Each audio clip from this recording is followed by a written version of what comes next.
내가 감히. 월선 마님의 목소리가 떨렸습니다. 평생을 종처럼 부려먹던 며느리 옥년이 자신을 낯선 상단에 팔아넘기려 하고 있었던 것입니다. 마님, 소인은 그저 마님의 애군을 풀어드리고 싶었을 뿐입니다. 며느리의 목소리는 너무나 담담했습니다. 사흘 뒤 푸른 장막의 가마가 대문 앞에 섰습니다. 저 며느리가 시어머니를 은전에 팔아넘긴다더라. 세상에 저런 불효가 어디 있나. 마을 사람들의 손가락질 속에서 가마는 천천히 멀어져 갔습니다. 헌데 한 달 뒤 그 가마가 다시 마을로 돌아왔을 때 아무도 상상하지 못한 진실이 드러나게 됩니다. 과연 이 며느리는 폐륜할까요? 이 이야기가 계속될 수 있도록 구독과 좋아요로 응원의 마음을 보내주세요. 그럼 시어머니를 판 며느리의 진짜 이야기 지금 바로 시작합니다. 안녕하세요. 장승빼기 야담에 오신 걸 환영합니다. 구독과 좋아요 눌러주시고 계신 곳에 지역명을 댓글로 남겨주시면 한 분 한 분 인사드립니다. 먼 옛날 영조 임금이 백성을 다스리던 시절이었습니다. 충청도 내륙 깊숙한 곳에 자리한 작은 고을에는 해마다 기근이 찾아들었지요. 봄이 와도 씨앗을 뿌릴 땅이 메말랐고 가을이 와도 수확할 곡식이 부족했습니다. 그런 고을의 장터는 언제나 혼탁했습니다. 장돌뱅이들이 낡은 포목과 헛농기구를 펼쳐놓고 목청을 높였지만 정작 은전을 쥔 사람은 손에 꼽을 정도였지요. 굶주린 백성들은 장터 귀퉁이에 쭈그리고 앉아 남의 거래를 구경만 할 뿐이었습니다. 이런 시절에는 사람의 말 한마디가 은전보다 무거웠습니다. 한 번 내뱉은 말은 주워 담을 수 없었고 한 번 맺힌 원한은 대를 이어 이어졌지요. 사람들은 서로를 의심했고 믿음은 점점 얇아져만 갔습니다. 그러나 이 혼탁한 세상 속에서도 한 며느리의 기이한 선택이 고을 전체를 뒤흔들 이야기가 시작되려 하고 있었습니다. 기와가 반쯤 무너진 양반댁에 옥년이라는 며느리가 살고 있었습니다. 25해를 살아온 옥년은 본래 몰락한 양반가의 딸이었지요. 아버지가 벼슬에서 물러난 뒤 가세가 기울었고 결국 이 집안으로 시집을 오게 되었습니다. 옥년의 외모는 화려하지 않았습니다. 수수한 무명옷을 걸쳤고 머리는 언제나 단정하게 쪽을 찌고 있었지요. 그러나 그녀의 눈매만큼은 또렷했습니다. 맑은 샘물처럼 깊이를 알 수 없는 눈동자였지요. 마을 사람들은 옥년을 보며 고개를 가웃거렸습니다. 공손하기는 하되 속내를 전혀 드러내지 않는 여인이었기 때문입니다. 우물가에서 다른 며느리들이 시어머니 흉을 보며 수다를 떨 때도 옥년은 그저 조용히 물동이만 이고 갔지요. 저 며느리 겉으로만 순한 척하는 게 아닐까. 말이 없으니 무슨 생각을 하는지 알 수가 없구먼. 사람들의 수군거림 속에서도 옥년은 표정 하나 변하지 않았습니다. 그저 묵묵히 제 할 일만 할 뿐이었지요. 하지만 그녀의 총명함만큼은 누구도 부정할 수 없었습니다. 한 번 들은 말은 잊지 않았고 한 번 본 일은 똑같이 따라 할 수 있었으니까요. 시어머니는 월선 마님이라 불렸습니다. 과부가 된 지 벌써 10년이 넘었지만 여전히 집안의 모든 권력을 쥐고 있었지요. 49해를 살아온 월선 마님은 말이 독하기로 고을에서 소문이 자자했습니다. 이런 게 밥이냐? 개도 안 먹을 죽이구나. 마당에 낙엽 한 잎 남아 있으면 내 게으름이 하늘까지 사무치는 줄 알 거라. 월선 마님의 꾸중은 해가 뜨면 시작되어 해가 질 때까지 이어졌습니다. 옥년이 아무리 부지런을 떨어도 아무리 정성껏 음식을 차려 내도 만족할 줄을 몰랐지요. 그러나 월선 마님의 진짜 탐욕은 따로 있었습니다. 돌아가신 남편이 남긴 전답과 곳간의 곡식, 장롱 속 은전까지 모두 자신이 움켜쥐고 있었던 것입니다. 며느리에게는 한 푼도 내어주지 않았지요. 이 집안의 재산은 모두 내 것이다. 내가 손댈 수 있는 게 아니야. 월선 마님은 장롱 열쇠를 허리춤에 차고 다녔습니다. 마치 그 열쇠가 자신의 위세를 드러내는 증표라도 되는 양 말이지요. 옥년은 그런 시어머니를 바라보며 아무 말도 하지 않았습니다. 다만 그 또렷한 눈동자만이 무언가를 조용히 지켜보고 있었지요. 옥년의 하루는 새벽 첫 딸기, 울기도 전에 시작되었습니다. 어둠이 채 거치지 않은 부엌에서 불을 지피고 찬물로 얼굴을 씻은 뒤 시어머니의 새순물을 데워야 했지요. 조금이라도 미지근하면 당장 호통이 떨어졌습니다. 이런 미적지근한 물로 어른 모시려고 드냐. 옥년은 고개를 숙이고 다시 물을 데웠습니다. 아침상을 차릴 때도 마찬가지였지요. 나물 한 가지라도 간이 맞지 않으면 상을 엎어버리기 일쑤였습니다. 해가 중천에 떠오르면 마당 쓸고 빨래하고 장독대 항아리마다 뚜껑을 여러 장을 살펴야 했습니다. 점심상을 차리고 설거지를 마치면 이번엔 바느질이 기다리고 있었지요. 월선 마님의 옷에 실밥 하나라도 튀어나오면 또다시 꾸중이었습니다. 내 손은 손이 아니라 홈이냐. 바느질이 이 모양이니 저녁상을 물리고 나면 옥년의 몸은 천근만근이었습니다. 그러나 잠자리에 들 수도 없었지요. 월선 마님이 발을 주무르라, 등을 긁어달라, 온갖 시중을 다 요구했으니까요. 마을 사람들은 옥년을 보며 고개를 저었습니다. 저 며느리가 전생에 무슨 큰 죄를 지었길래 저리 고생하는가. 월선 마님 성질머리를 어찌 견디는지 모르겠구먼. 하지만 옥년은 한 번도 불평을 입 밖에 내지 않았습니다. 그저 묵묵히 제 할 일을 해낼 뿐이었지요. 다만 가끔씩 밤하늘의 별을 올려다볼 때면 그녀의 눈빛이 묘하게 흔들렸습니다. 마치 무언가를 깊이 생각하는 듯한 표정이었지요. 사람들은 알지 못했습니다. 옥년이 그 고된 나날을 견디며 조용히 무언가를 기다리고 있다는 사실을 말입니다. 옥년은 월선 마님의 심부름으로 장터에 나갔습니다. 무명 두피를 사오라는 분부였지요. 장터에는 여느 때와 다름없이 사람들이 북적였습니다.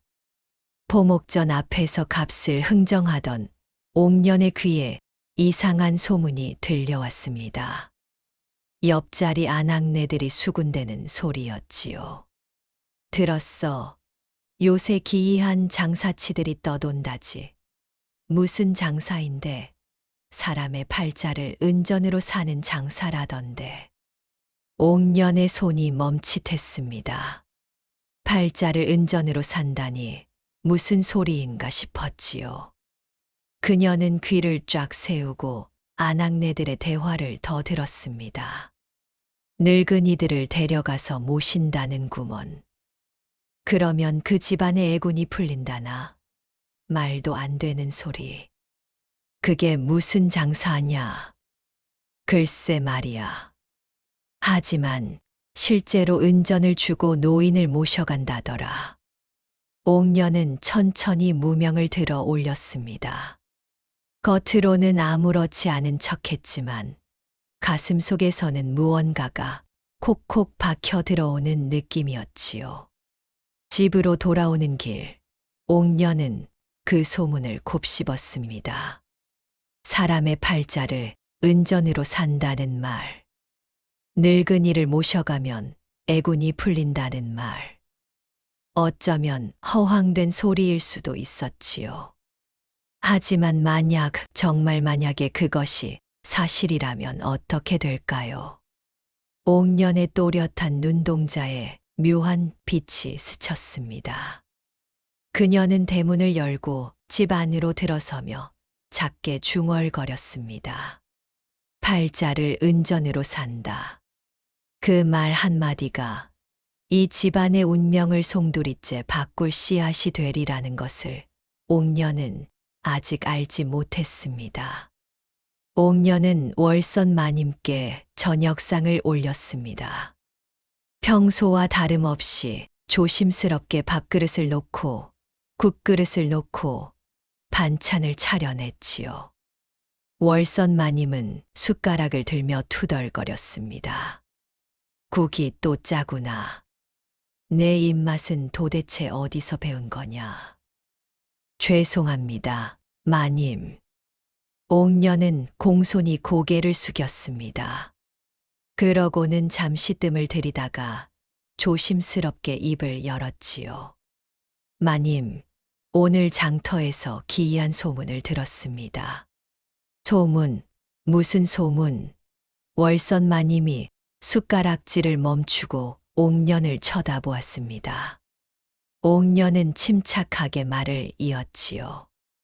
요즘 세상에는 노인을 모셔가 길흉을 막아주는 상단이 있다고 들었습니다. 길흉을 막아준다고? 그게 무슨 소리냐? 집안에 애군이 가득하면 덕이 높은 노인을 모셔다가 그 애군을 풀어준다는 것입니다. 그러면 은전도 받을 수 있다 하옵니다. 월선 마님의 눈빛이 번뜩였습니다. 은전이라는 말에 귀가 솔깃해진 것이지요. 하지만 곧 코웃음을 쳤습니다. 그런 허무맹랑한 소리를 내가 믿느냐. 소인은 그저 들은 대로 전해드릴 뿐입니다, 마님. 옥녀는 다시 고개를 숙였습니다. 더 이상 말을 보태지 않았지요. 하지만 씨앗은 이미 뿌려졌습니다. 월선 마님의 탐욕스러운 마음 속에 은전과 덕을 쌓는다는 말이 천천히 뿌리를 내리기 시작했던 것입니다. 옥녀는 조용히 방을 물러나왔습니다. 그녀의 얼굴에는 어떤 표정도 없었지만 그 눈동자만큼은 깊은 생각에 잠겨 있었습니다. 사흘이 지난 어느 날 고을에 낯선 무리가 들어왔습니다. 푸른색 도포를 입은 사내 내시 말을 타고 나란히 들어서는 모습은 제법 위엄이 있어 보였지요. 그들은 장터 한가운데에 천막을 치고 깃발을 세웠습니다. 깃발에는 액마기 상단이라는 글자가 선명하게 적혀 있었습니다. 사람들이 하나둘 모여들었지요. 액마기 상단이라니 저게 뭔가 액을 막아준다는 건가?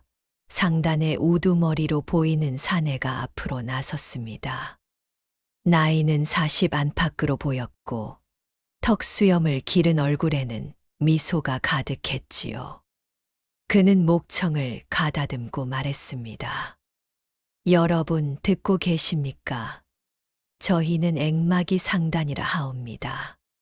천하를 돌아다니며 애군에 시달리는 집안을 구제하는 일을 하고 있지요. 사람들이 웅성거렸습니다. 상단의 우두머리는 계속해서 말을 이었습니다. 집안에 우환이 끊이지 않거나 사업이 기울거나 자식이 말을 듣지 않는 집이 있다면 들어보시오. 그것은 모두 애군 때문이옵니다. 그럼 그 애군을 어떻게 푼단 말이오? 구경꾼 중 하나가 소리쳤습니다. 우두머리는 씩 웃으며 대답했지요. 원망이 깊은 노인을 저희가 모셔갑니다. 그 노인의 원한을 풀어드리고 편안하게 여생을 보내시도록 하지요. 그러면 집안의 애군도 함께 풀립니다. 노인을 데려간다고? 그럼 우리한테 뭐가 좋단 말이오? 은전을 드립니다. 20냥부터 30냥까지 노인의 덕망에 따라 값을 매기지요. 은전이라는 말에 사람들의 눈빛이 달라졌습니다. 20냥이면 큰 돈이었지요. 가난한 집안에서는 1년 농사를 지어도 벌기 어려운 금액이었습니다. 우두머리는 주위를 둘러보며 덧붙였습니다. 다만 아무 노인이나 모시는 것은 아니옵니다. 원망이 깊고 덕이 높으며 집안에서 천대받는 노인이어야 하지요. 그래야 애군을 제대로 풀 수 있습니다. 그 말이 끝나자마자 장터는 술렁이기 시작했습니다. 누군가는 허무맹랑하다고 코웃음을 쳤지만 또 누군가는 진지하게 귀를 기울였지요. 그리고 그 소식은 삽시간에 고을 전체로 퍼져나갔습니다. 소문은 바람보다 빠르게 퍼졌습니다. 저녁 무렵 옥년이 부엌에서 저녁 준비를 하고 있을 때 월선 마님이 대뜸 소리쳤습니다.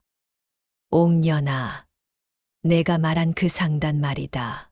옥년은 손에 든 주걱을 내려놓고 방으로 들어갔습니다. 월선 마님은 눈을 반짝이며 말했지요. 장터에 정말로 액막이 상단이 왔다던구나. 노인을 모셔가고 은전을 준다지. 그러하다고 들었습니다, 마님. 월선 마님은 턱을 쓸었습니다. 탐욕스러운 눈빛이 번뜩였지요.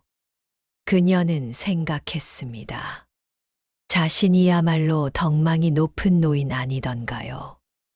몰락한 양반댁이긴 해도 어엿한 양반과 어른이었고 평생을 고생하며 살아왔습니다. 원망이 깊은 노인이라는 말도 마음에 걸렸습니다. 자신은 원망할 게 많았지요. 일찍 과부가 되었고 자식도 없이 외로이 살아왔으니까요. 그렇다면 자신이야말로 그 상단이 찾는 노인이 아니겠습니까? 옥년아. 예, 마님. 내일 장터에 나가거라. 그 상단 사람들을 데려오너라. 옥년은 잠시 망설이는 듯 했습니다. 그러나 곧 고개를 숙였지요. 분부대로 하겠습니다. 이튿날 옥년은 액막이 상단의 사람들을 집으로 안내했습니다. 우두머리는 월선 마님을 보자마자 공손히 절을 올렸지요. 어르신 뵙겠습니다. 허허, 앉으시게. 월선 마님은 흡족한 표정으로 상단 사람들을 맞이했습니다. 우두머리는 월선 마님을 찬찬히 살펴보더니 고개를 끄덕였습니다. 과연 덕이 깊으신 어르신이십니다. 원망도 깊으시고 애군을 풀기에 더없이 좋으신 분이지요. 월선 마님은 우쭐해졌습니다. 자신이 귀한 사람으로 대접받는 기분이 들었지요. 그녀는 당장이라도 은전을 받고 상단을 따라 나설 기세였습니다. 우두머리는 품속에서 천천히 은전 주머니를 꺼냈습니다. 묵직한 주머니를 상 위에 올려놓으며 말했지요. 이것이 20냥입니다. 어르신을 모셔가는 값이지요. 월선 마님의 눈이 은전 주머니에 고정되었습니다. 20냥. 그녀가 평생 모아온 돈보다 많은 금액이었지요. 그러나 바로 그때 우두머리의 다음 말이 모든 것을 뒤집어 놓았습니다. 하오나 한 가지 문제가 있습니다. 문제라니 무슨 문제인가? 어르신께서는 스스로 가시려 하십니다. 그것은 애군을 푸는데 방해가 됩니다. 그게 무슨 소리인가? 우두머리는 차분하게 설명했습니다. 애군을 풀려면 집안에서 진정으로 내보내고 싶어 하는 사람이어야 합니다. 스스로 원해서 떠나는 것이 아니라 가족이 내보내야 하지요. 그래야 원망이 제대로 풀립니다. 월선 마님의 얼굴이 굳어졌습니다. 자신이 쫓겨나듯 가야 한다는 말이었지요. 그것은 자존심이 허락하지 않았습니다. 그럼 어찌하라는 것인가? 우두머리는 옥년을 바라보았습니다. 그리고 조용히 말했지요. 며느리께서 진심으로 어르신을 내보내야 합니다. 그래야 값어치가 생깁니다. 옥년은 아무 말 없이 서 있었습니다. 우두머리는 계속해서 말을 이었지요. 며느리의 효심이 깊다는 소문을 들었습니다. 평생을 어르신을 모셨고 한 번도 불평하지 않았다 하더군요. 그건 당연한 일 아닌가. 월선 마님이 퉁명스럽게 대꾸했습니다. 우두머리는 고개를 끄덕였지요. 바로 그 효심 때문에 며느리께서 직접 어르신을 보내드려야 합니다. 그래야 애군이 깨끗이 풀리고 이 은전을 받으실 수 있습니다. 그 순간 옥년이 입을 열었습니다. 마님을 모셔가시겠다는 말씀이십니까? 그렇습니다. 그럼 이 은전은 누가 받는 것입니까? 우두머리는 빙그레 웃었습니다. 당연히 며느리께서 받으시지요. 어르신을 내보내는 사람이 받는 것입니다. 월선 마님의 얼굴이 새하얗게 질렸습니다. 며느리가 자신을 팔아넘기고 은전을 받는다는 말이었지요. 그것은 상상조차 하지 못한 일이었습니다. 월선 마님은 한동안 말을 잇지 못했습니다. 분노와 배신감, 그리고 묘한 두려움이 뒤섞였지요. 하지만 동시에 그녀는 깨달았습니다. 이것이 바로 옥년이 처음부터 의도한 일이었다는 것을 말입니다. 내가 감히 월선 마님이 소리쳤습니다. 하지만 옥년은 여전히 조용했지요. 그녀는 천천히 무릎을 꿇고 월선 마님 앞에 앉았습니다. 마님, 소인은 그저 마님의 애군을 풀어드리고 싶었을 뿐입니다.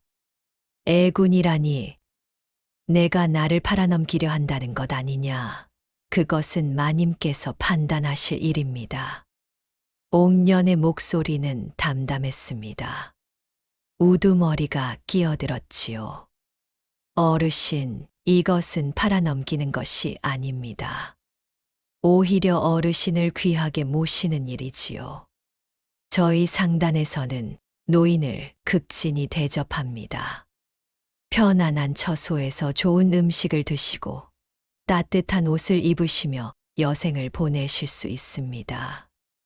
그럼 나더러 이 집을 떠나라는 것이냐?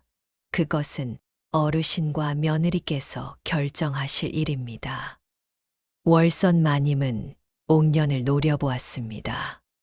평생을 부려먹었던 며느리가 이제는 자신의 운명을 쥐고 있는 셈이었지요. 그녀는 이를 갈았습니다.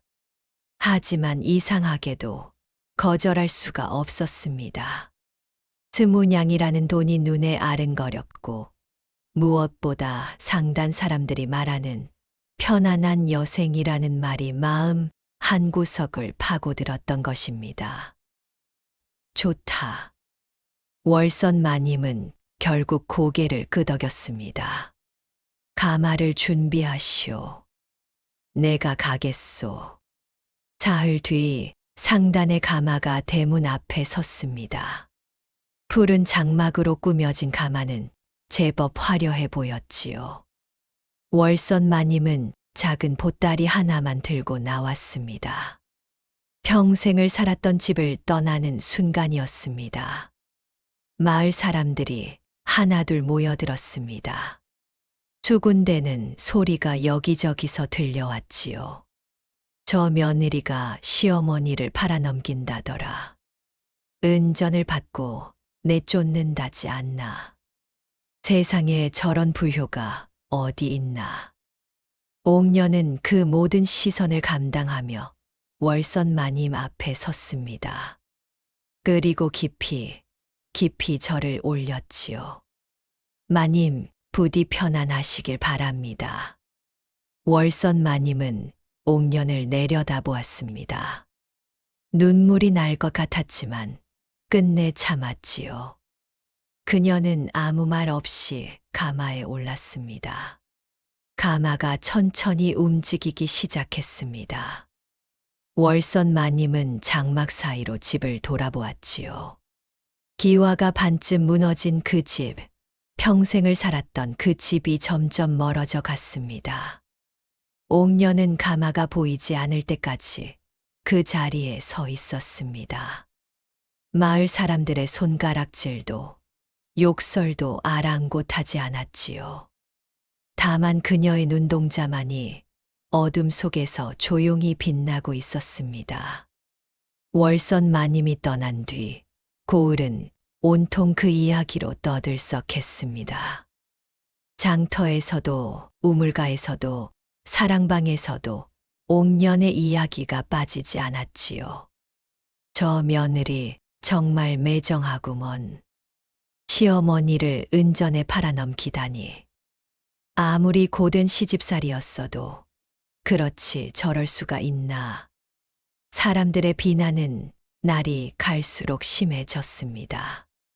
옥년이 장터에 나가면 사람들이 쑥덕거리며 피했고, 우물가에 물을 기르러 가면 다른 아낙네들이 일부러 등을 돌렸지요. 하지만 옥년은 여전히 담담했습니다.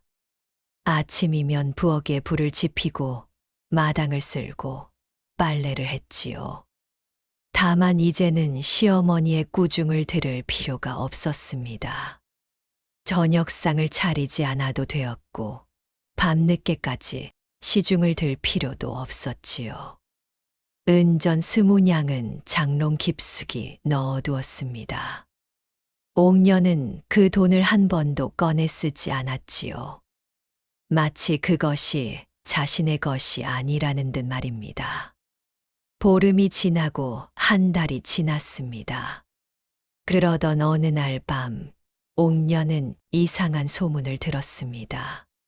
장터에서 돌아온 이웃집 영감이 툭툭 던진 말이었지요. 그 액막이 상단 말이야 수상하다던데.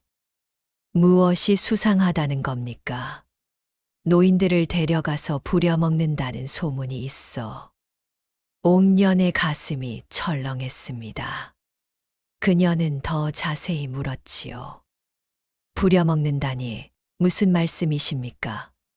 노인들을 데려다가 온갖 허들의 시를 시킨다더구먼. 편안하게 모신다는 게 다 거짓말이라지. 정말입니까? 확실한 건 아니지만 그런 소문이 돌더라고. 옥년은 그날 밤 잠을 이루지 못했습니다. 혹시 자신이 월선 마님을 잘못된 곳으로 보낸 것은 아닐까요? 처음에는 시어머니의 탐욕을 이용해 자유를 얻으려 했던 것뿐이었습니다. 하지만 만약 월선 마님이 고생하고 있다면 어찌해야 할까요? 며칠이 더 지나자 소문은 더욱 구체적으로 변했습니다. 액막이 상단이 노인들을 혹사시킨다더라. 밥도 제대로 안 주고 차가운 방에서 재운다지. 그게 무슨 극진한 대접인가. 다 거짓이었어. 마을 사람들은 이제 옥년을 더욱 손가락질했습니다.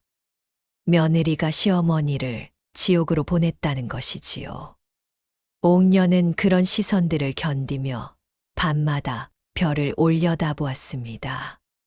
달빛이 마당을 비추는 밤이었습니다. 옥녀는 마루에 앉아 무릎을 끌어안았지요.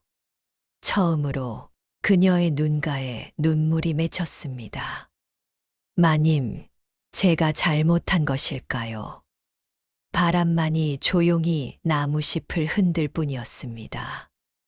옥녀는 더 이상 참을 수가 없었습니다. 그녀는 다음 날 새벽 보따리 하나를 챙겨 집을 나섰지요.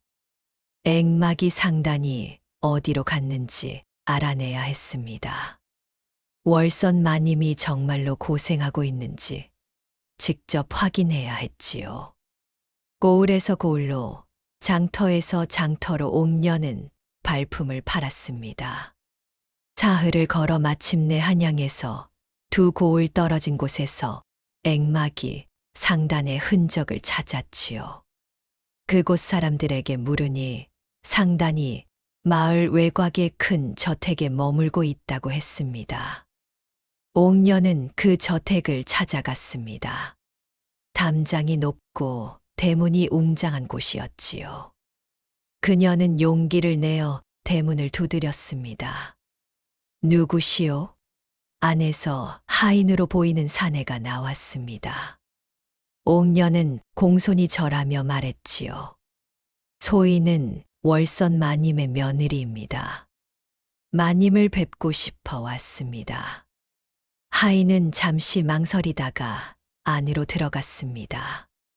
한참이 지나자 우두머리였던 사내가 나왔지요. 아, 며느리분이 오셨군요. 어서 오십시오. 우두머리는 의외로 반갑게 맞아주었습니다. 옥녀는 조심스럽게 물었지요. 마님은 어디 계십니까? 편안히 계신지 확인하고 싶습니다. 물론이지요. 안으로 드십시오. 옥녀는 우두머리를 따라 저택 안으로 들어갔습니다. 마당은 깨끗하게 정돈되어 있었고 여기저기서 노인들이 평화롭게 앉아 담소를 나누고 있었지요. 따뜻한 차를 마시는 노인도 있었고 햇볕을 쬐며 졸고 있는 노인도 있었습니다. 옥녀는 깜짝 놀랐습니다. 소문과는 전혀 달랐던 것이지요.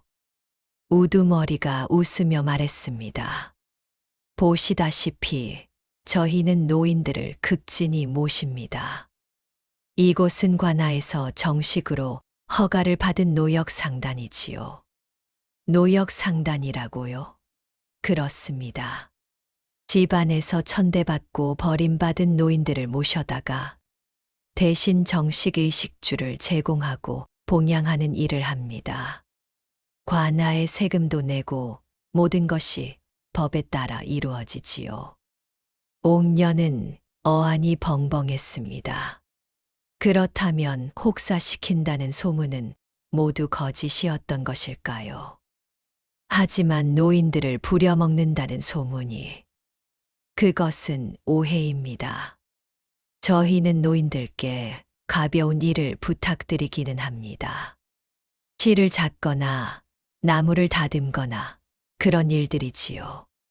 하지만 그것도 원하시는 분들만 하시고 싫다면 하지 않으셔도 됩니다. 오히려 노인분들이 할 일이 있어야 무료하지 않다고 하십니다. 바로 그때 익숙한 목소리가 들렸습니다. 옥년이냐? 옥년이 돌아보니 월선 마님이 걸어오고 있었습니다. 그런데 옥년이 기억하는 마님과는 사뭇 달랐지요. 얼굴에는 살이 올라 있었고 옷도 깨끗하고 따뜻해 보였습니다. 무엇보다 표정이 달랐습니다. 날카롭고 매서웠던 눈빛이 부드러워져 있었던 것입니다. 마님, 옥년은 달려가 월선 마님 앞에 무릎을 꿇었습니다. 월선 마님은 옥년을 내려다보며 한숨을 쉬었지요. 내가 여기까지 왔구나. 마님, 소인이 잘못했습니다. 소문을 듣고 마님께서 고생하시는 줄 알았습니다. 월선 마님은 고개를 저었습니다. 고생은 무슨 고생? 나는 여기서 평생 처음으로 사람 대접을 받고 있다. 네. 옥녀는 고개를 들어 월선 마님을 바라보았습니다. 마님은 쓸쓸하게 웃었지요. 집에 있을 때는 늘 화가 나 있었다. 과부로 살며 재산을 지켜야 한다는 강박에 사로잡혀 있었지. 그래서 너를 괴롭혔고 모든 것을 내 뜻대로 하려 했어. 마님, 하지만 여기서는 다르구나. 나를 어르신이라 부르고 편히 쉬라고 하고 좋은 음식을 차려준다. 할 일이 있으면 가벼운 일을 부탁하고 하기 싫으면 하지 말라고 해. 처음에는 당황스러웠지만 이제는 이곳이 좋다. 옥녀는 말문이 막혔습니다. 월선 마님이 계속해서 말을 이었지요. 내가 나를 판 게 아니라 살린 거더라. 월선 마님은 옥년의 손을 잡았습니다. 거칠고 차가웠던 그 손이 이제는 따뜻하게 느껴졌지요. 옥년아, 내가 너에게 미안하구나. 마님, 그런 말씀 마십시오. 아니다. 나는 너를 며느리가 아니라 종처럼 부렸다. 평생을 고생시켰지. 월선 마님의 눈가에 눈물이 맺혔습니다. 옥녀는 처음으로 시어머니가 우는 모습을 보았지요. 처음 이곳에 왔을 때는 분했다. 내가 며느리한테 팔려왔다는 생각에 치가 떨렸지. 하지만 며칠이 지나고 열흘이 지나니 알게 되었어. 무엇을 아셨습니까? 내가 얼마나 외로웠는지를 말이다. 월선 마님은 하늘을 올려다보았습니다. 가을 하늘이 높고 푸르렀지요. 과부가 되고 나서 나는 늘 혼자였다. 재산을 지켜야 한다는 생각뿐이었지. 그래서 너를 믿지 못했고 모든 걸 내가 쥐고 있으려 했어. 하지만 그게 나를 더 외롭게 만들었구나. 옥녀는 조용히 월선 마님의 말을 들었습니다. 마님은 계속해서 말을 이었지요. 여기 계신 어르신들은 모두 나와 비슷한 처지야. 집에서 천대받고 외면당하고 쓸모없다는 소리를 들으며 살았지. 그런데 여기서는 서로를 위로해주고 이야기를 나누고 웃을 수 있어. 마당 한쪽에서는 노인들이 모여 앉아 장기를 두고 있었습니다. 또 다른 곳에서는 노인들이 햇볕을 쬐며 이야기꽃을 피우고 있었지요. 저 어르신들처럼 나도 이제는 편안하다. 아침에 눈을 떠도 누가 나를 구박하지 않아. 밥을 먹어도 혼자 떨며 먹지 않아도 돼. 이게 얼마나 큰 행복인지 모르겠구나. 옥녀는 가슴이 뭉클해졌습니다. 그녀가 시어머니를 보낸 것이 정말로 잘한 일이었던 것일까요? 아니면 우연히 좋은 결과가 된 것일까요? 월선 마님은 옥년의 손을 꼭 쥐었습니다. 옥년아, 내가 나를 이곳으로 보낸 건 내 자유를 위해서였겠지. 나도 안다. 내가 나를 위해서 한 일은 아니었을 거야. 옥년은 고개를 숙였습니다. 사실이었지요. 처음에는 자신의 자유를 위해서였습니다. 하지만 결과적으로 넌 나를 구했다. 나를 그 어두운 집에서 외로움과 분노로 가득한 삶에서 구해냈어. 그러니 고맙다.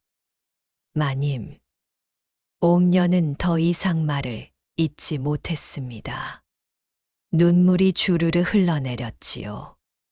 월선 마님은 옥년의 머리를 쓰다듬었습니다. 이제 돌아가거라. 내 삶을 살아라.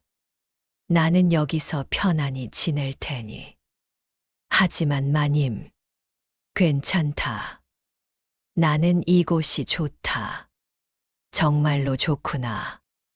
월선 마님의 얼굴에는 평화로운 미소가 번졌습니다.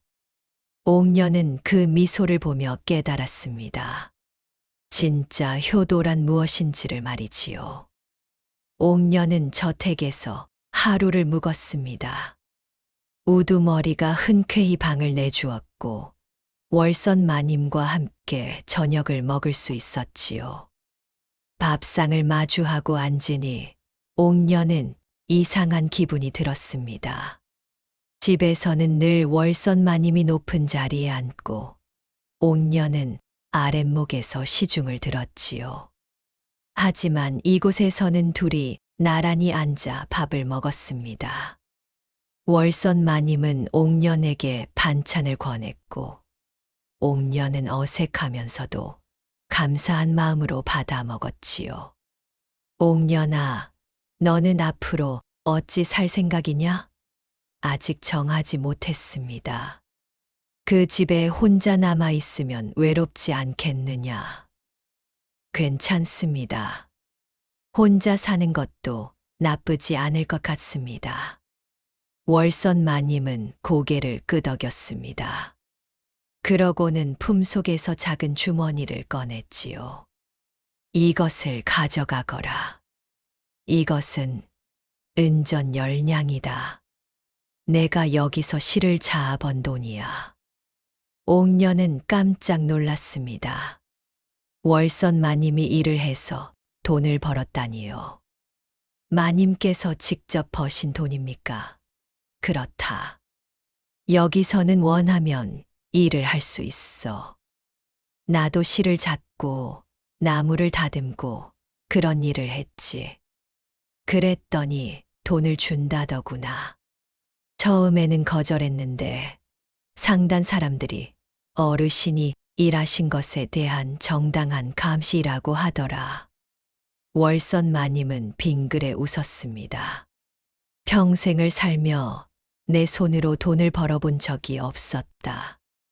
남편이 벌어온 돈을 관리만 했지. 그런데 여기서 처음으로 내 손으로 돈을 벌었어. 이 기분이 얼마나 뿌듯한지 모르겠구나. 옥년은 은전 주머니를 받아 들었습니다. 묵직한 무게가 느껴졌지요.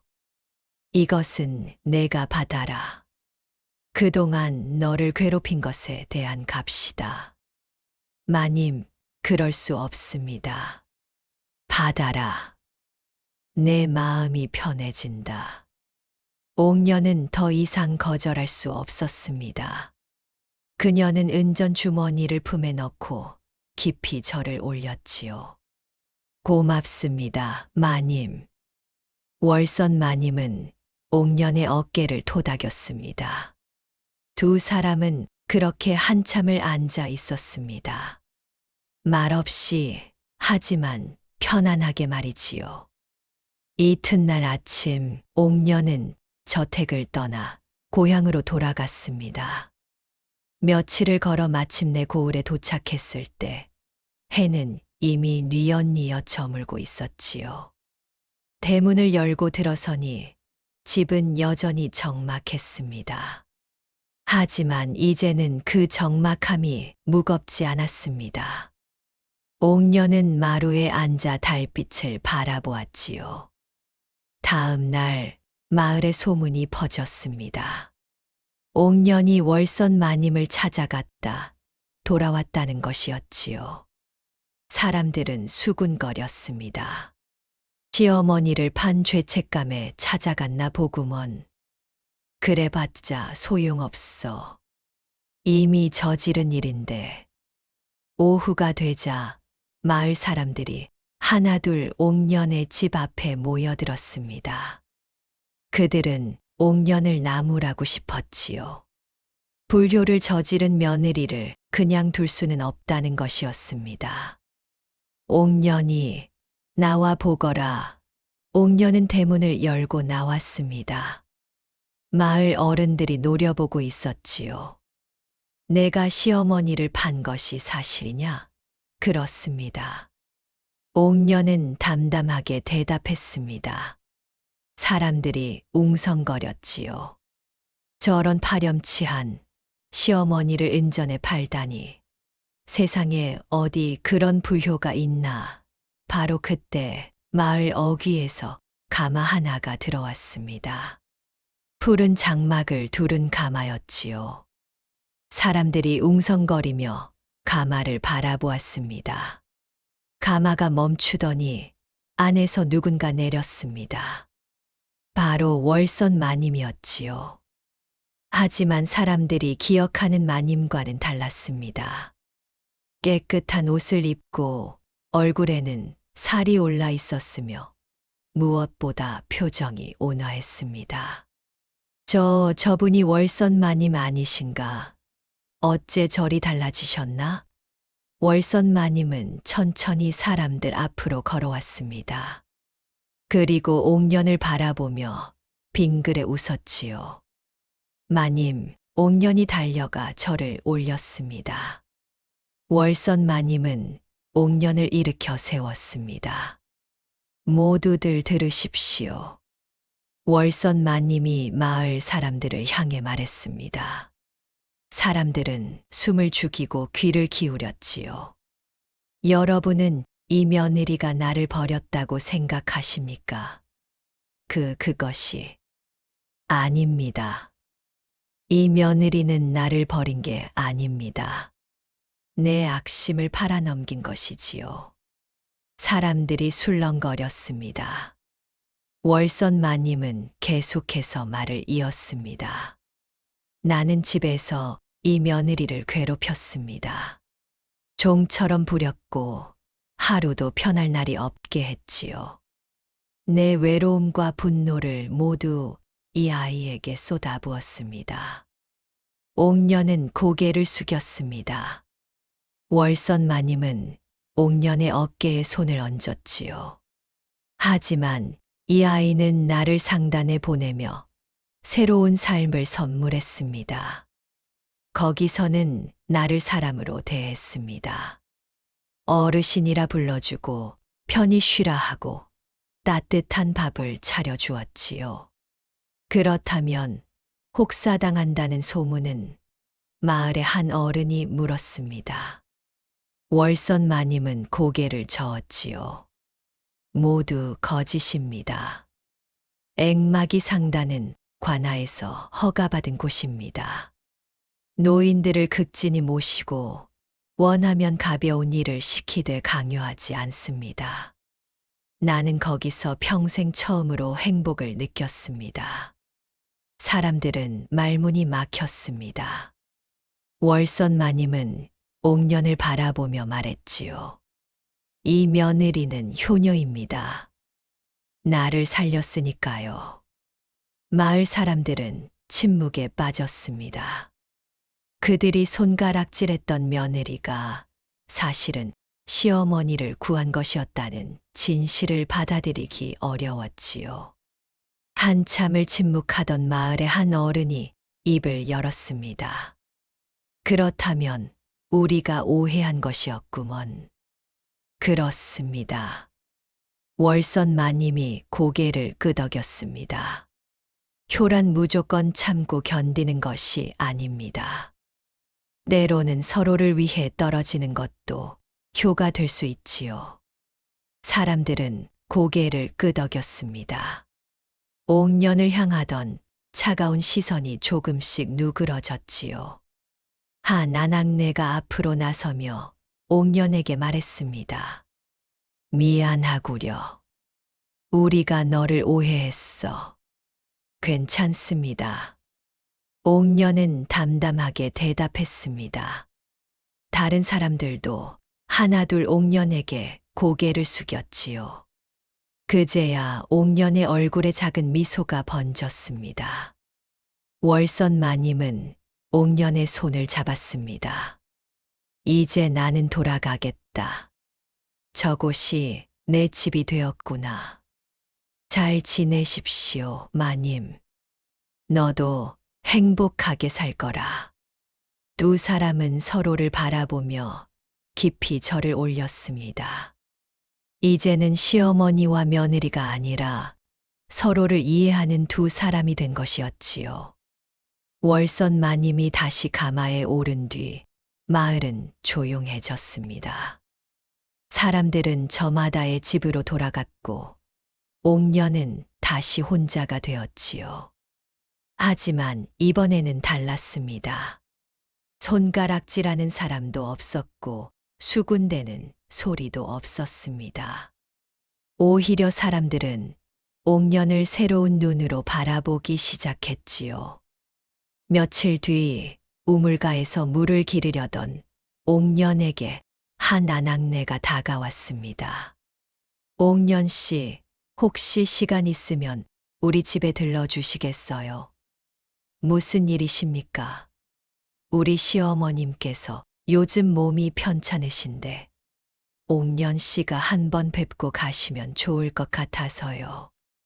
옥년은 고개를 끄덕이고 그 집을 찾아갔습니다.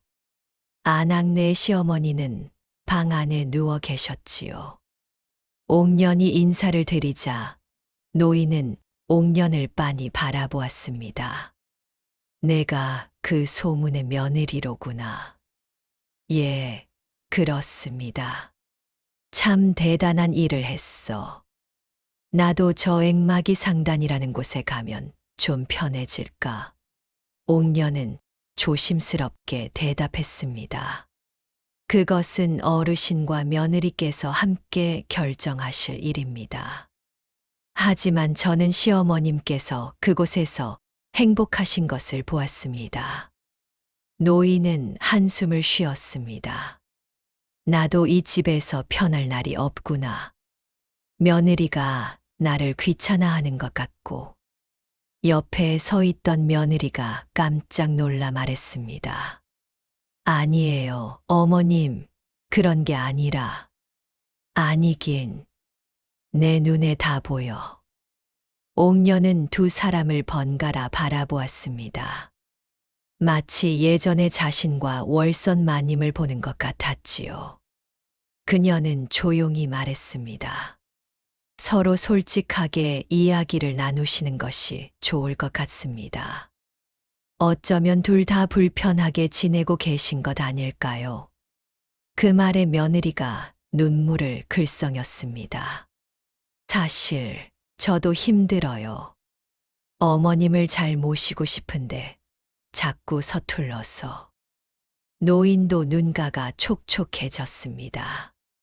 나도 내가 힘든 걸 안다. 그래서 미안하고. 두 사람은 그제야 서로를 마주보았습니다. 옥년은 조용히 물러나왔지요. 그날 이후로 옥년을 찾아오는 사람들이 늘어났습니다. 시집살이가 힘든 며느리들, 며느리와 사이가 좋지 않은 시어머니들이 옥년에게 조언을 구했지요. 옥년 씨, 어떻게 하면 시어머니와 잘 지낼 수 있을까요? 억지로 맞추려 하지 마십시오. 때로는 거리를 두는 것도 방법입니다. 거리를 둔다니요? 예. 너무 가까우면 서로 상처를 주게 됩니다. 적당한 거리에서 서로를 존중하는 것이 중요하지요. 옥년의 말은 단순했지만 사람들의 가슴에 깊이 와닿았습니다. 그녀는 자신의 경험을 바탕으로 사람들에게 지혜를 나눠주었지요. 한 달쯤 지나자 마을에는 조용한 변화가 일어났습니다. 시어머니와 며느리가 조금씩 서로를 이해하기 시작한 것이었지요. 어떤 집에서는 며느리가 시어머니에게 따로 방을 마련해 드렸고, 어떤 집에서는 시어머니가 며느리에게 살림을 맡기기 시작했습니다. 마을 사람들은 옥년을 보며 말했습니다. 저 며느리 덕에 우리 마을이 평화로워졌구먼. 효란 무조건 참는 게 아니라는 걸 저 아이가 가르쳐 주었어. 옥녀는 그런 칭찬에도 여전히 담담했습니다. 그저 제 할 일을 하며 조용히 살아갈 뿐이었지요. 가을이 깊어지고 겨울이 다가왔습니다. 옥녀는 여전히 혼자 살고 있었지요. 하지만 외롭지 않았습니다.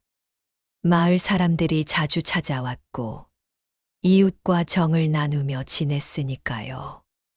어느 추운 겨울날 옥녀는 장터에 나갔습니다.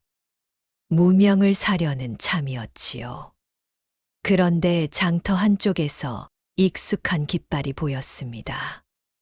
앵마기 상단이었습니다. 옥녀는 천막 앞으로 다가갔습니다. 우두머리가 옥년을 알아보고 반갑게 맞이했지요. 아, 옥년 씨가 아니십니까? 안녕하십니까? 월선 마님께서는 잘 지내십니다. 요즘은 다른 노인분들께 글을 가르쳐 주신다고 하시더군요. 옥년은 빙그레 웃었습니다. 시어머니가 행복하게 지낸다니 다행이었지요. 그런데 말씀입니다. 옥년 씨. 우두머리가 조심스럽게 말을 꺼냈습니다. 혹시 저희 상단에서 일하실 생각은 없으십니까? 일을 하라고요? 예.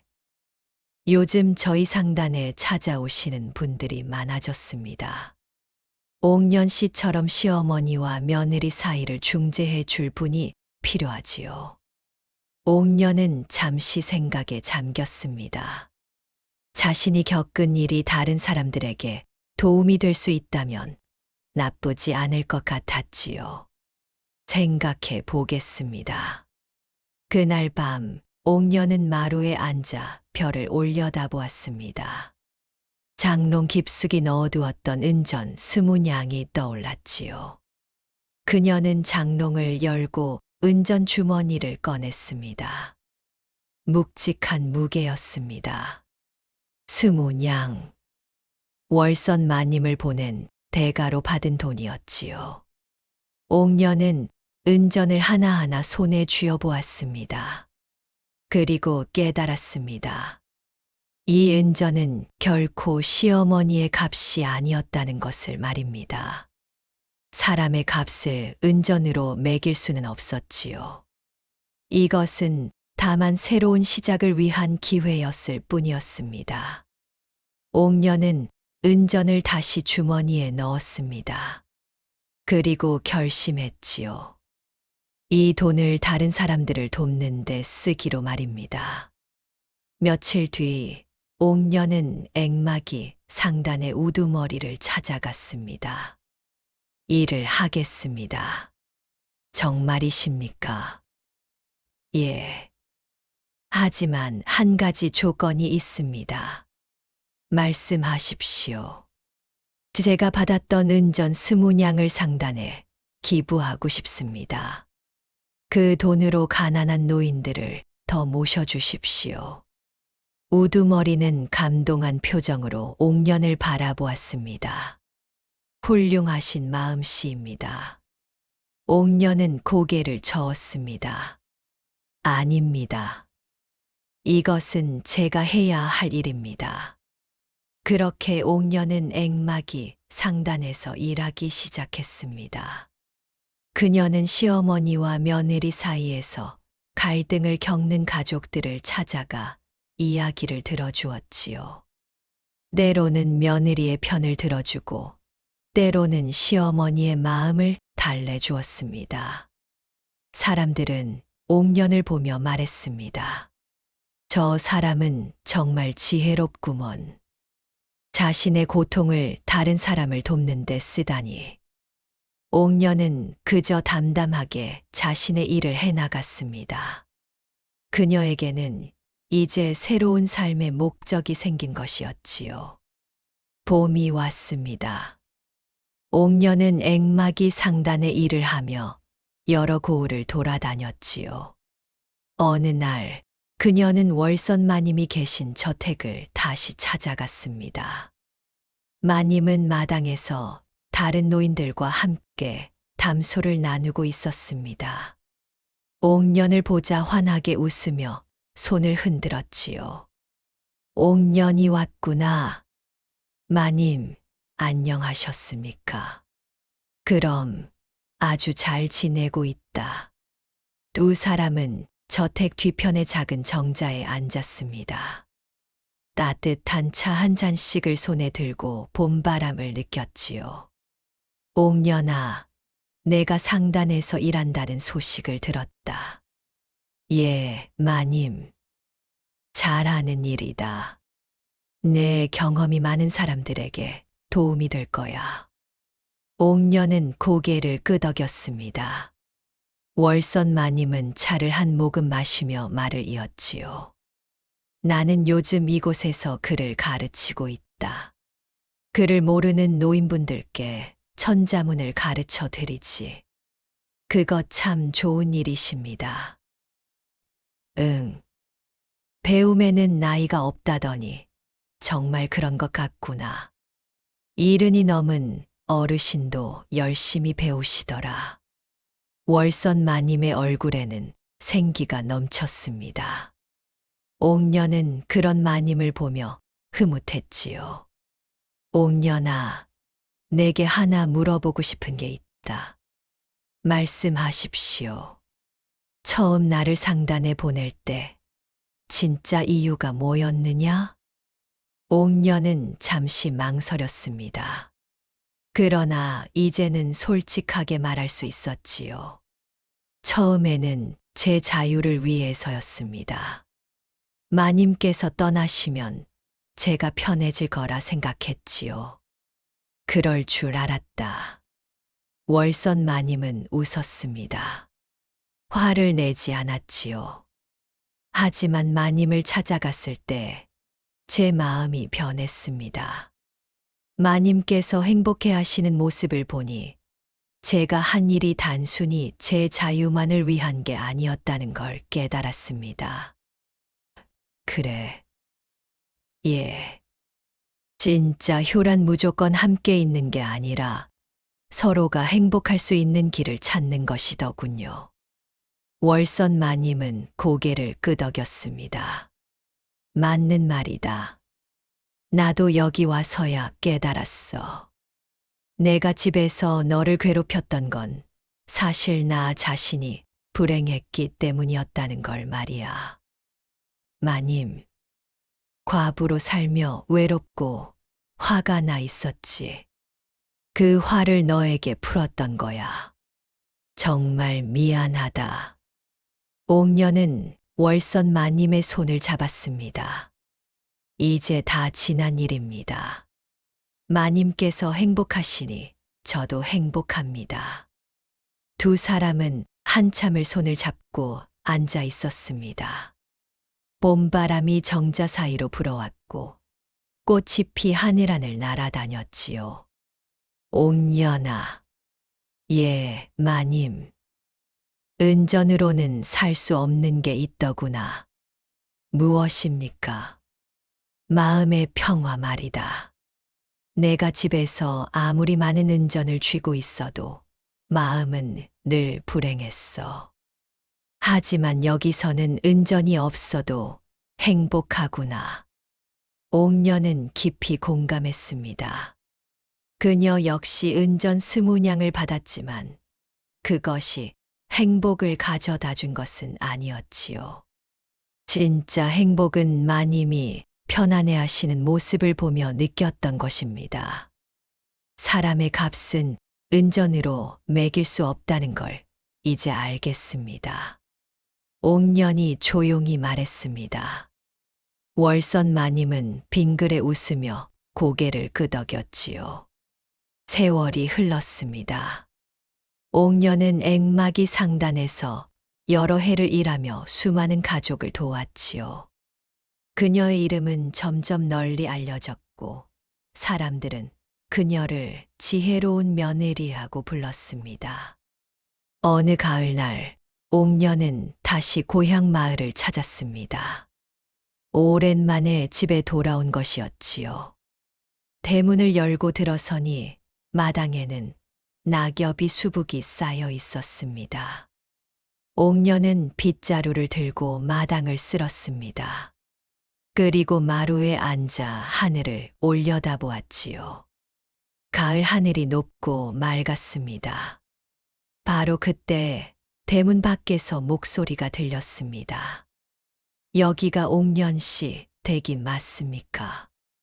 옥년이 나가보니 젊은 며느리 하나가 서 있었습니다. 얼굴에는 눈물 자국이 있었고 옷은 남루했지요. 제가 옥년입니다. 무슨 일이십니까?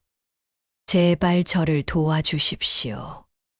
시어머니와 사이가 너무 안 좋아서 견딜 수가 없습니다. 옥년은 며느리를 안으로 들였습니다. 따뜻한 차를 한 잔 내어주고 천천히 이야기를 들었지요. 며느리는 울먹이며 말했습니다. 시어머니께서 저를 매일 구박하십니다. 뭘 해도 마음에 안 드신다고 야단이고 아침부터 밤까지 쉴 틈이 없습니다. 옥녀는 고개를 끄덕였습니다. 마치 옛날의 자신을 보는 것 같았지요. 그래서 어찌하고 싶으십니까? 시어머니를 앵마기 상단에 보내고 싶습니다.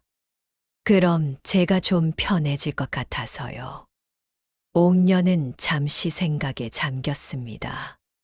그러고는 조용히 말했지요. 그것이 정말로 원하는 것입니까? 예, 그렇습니다. 시어머니를 보내면 당신은 자유로워질 겁니다.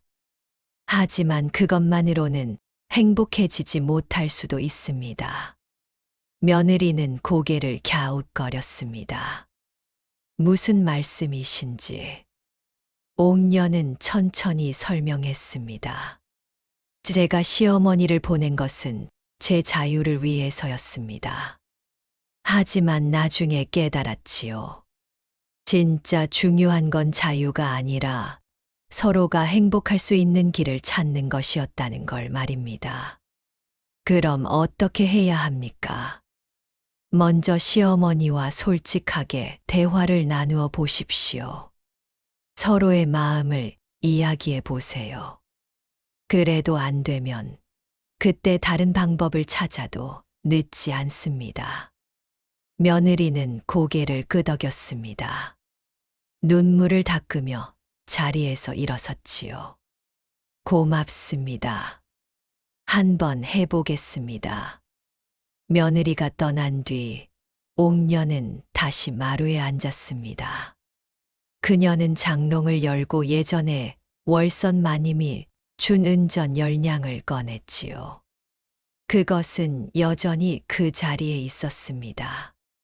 옥녀는 은전을 손에 쥐었습니다. 차갑고 무거운 금속 덩어리였지요. 하지만 이것이 행복을 가져다 주지는 않았습니다. 진짜 행복은 월선 마님이 편안해 하시는 모습을 보며 느꼈던 마음속 평화였습니다. 옥녀는 은전을 다시 장롱에 넣었습니다. 그리고 마루 끝에 앉아 석양을 바라보았지요. 세상에는 값으로 매길 수 없는 것들이 있습니다. 사람의 마음, 효성, 그리고 진정한 행복이 그러했지요. 옥녀는 그것을 깨달았고 그 깨달음으로 많은 사람들을 도왔습니다. 효란 무조건 참고 견디는 것이 아닙니다. 때로는 거리를 두는 것도 효가 될 수 있지요. 중요한 건 서로의 행복을 진심으로 바라는 마음입니다. 그것이 진짜 효심이었습니다. 옥년의 이야기는 이렇게 끝이 났지만 그녀가 전한 교훈은 오랫동안 사람들의 마음 속에 남았습니다. 사람을 은전으로 살 수는 없지만 진심 어린 마음으로는 사람을 구할 수 있다는 것을 말입니다. 달빛이 마당을 비추었습니다. 옥녀는 평화로운 미소를 지으며 눈을 감았지요. 그녀의 가슴 속에는 더 이상 원망도 분노도 없었습니다. 오직 평온함만이 가득했습니다. 다음 영상을 빠르게 만나보시려면 좋아요와 구독을 눌러주세요. 그럼 더 재미있는 영상으로 찾아뵙겠습니다. 모두 행복한 하루 보내세요.